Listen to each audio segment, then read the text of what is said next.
A partir de agora, a TV JG apresenta Mostrando Fatos com Abádio Lopes.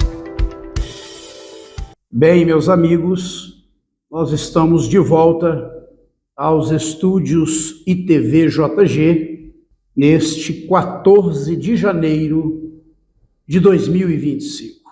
Nós temos aqui sempre um espaço reservado para a história que a história não te contou, onde nós temos sempre nos ajudando, nos dando um grande apoio, o professor Armindo da Cunha, o qual nós sempre homenageamos também pelo conhecimento.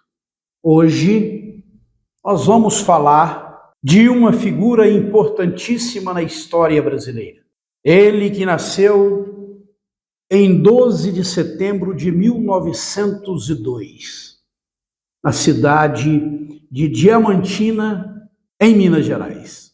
Faleceu em 22 de agosto de 1976, 74 anos. Nós estamos falando de Juscelino Kubitschek, homem que teve grandes relações com famílias na nossa querida cidade de Araguari, que passou por aqui, visitou famílias por várias vezes.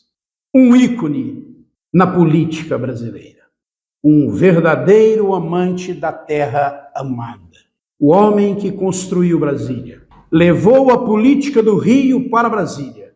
Não saberíamos como Juscelino estaria se comportando nos dias atuais em relação àquilo que acontece no nosso hoje, no caminho político nacional. O presidente que foi do Partido Social Democrata construiu Brasília, um dos fatos mais marcantes da história brasileira e da política de JK, como era chamado.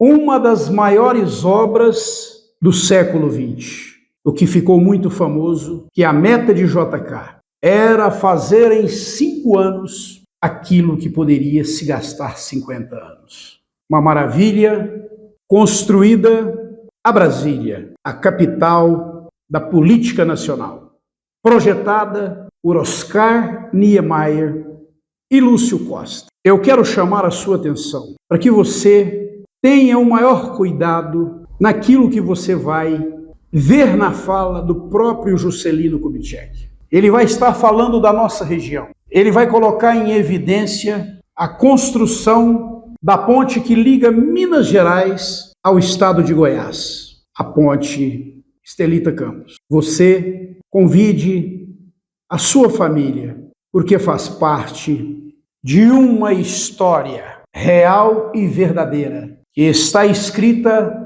em todos os degraus brasileiros. Preste bem atenção nesse vídeo, porque ele serve como ensinamento, principalmente para aqueles mais jovens. Veja aí a fala de Juscelino. Eu vou contar só um episódio para dar o sentido da grandeza das dificuldades.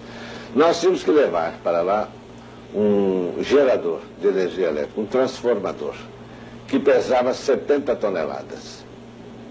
Mas não havia uma estrada. Uma carreta para sair de São Paulo e ir até Brasília era uma grande aventura tão grave que eu chamei e pedi o batalhão de engenharia da cidade de Itajubá, o batalhão de engenharia do Exército, para tomar assim o encargo, como se fosse uma operação de guerra.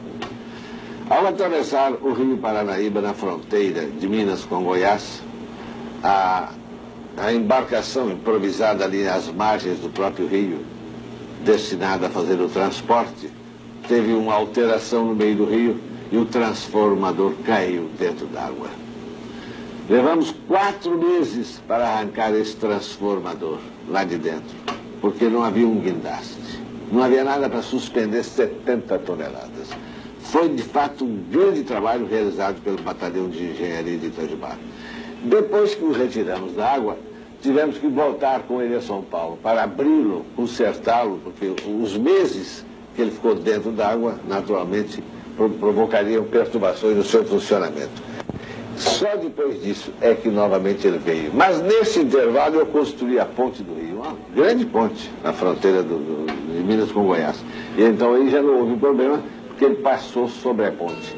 Mas houve pequenas localidades que nós não pudemos evitar, que éramos obrigados a demolir casas e casas e depois reconstruí-las para que aquelas grandes carretas levassem esses materiais pesados que precisavam de veículos muito grandes e muito poderosos.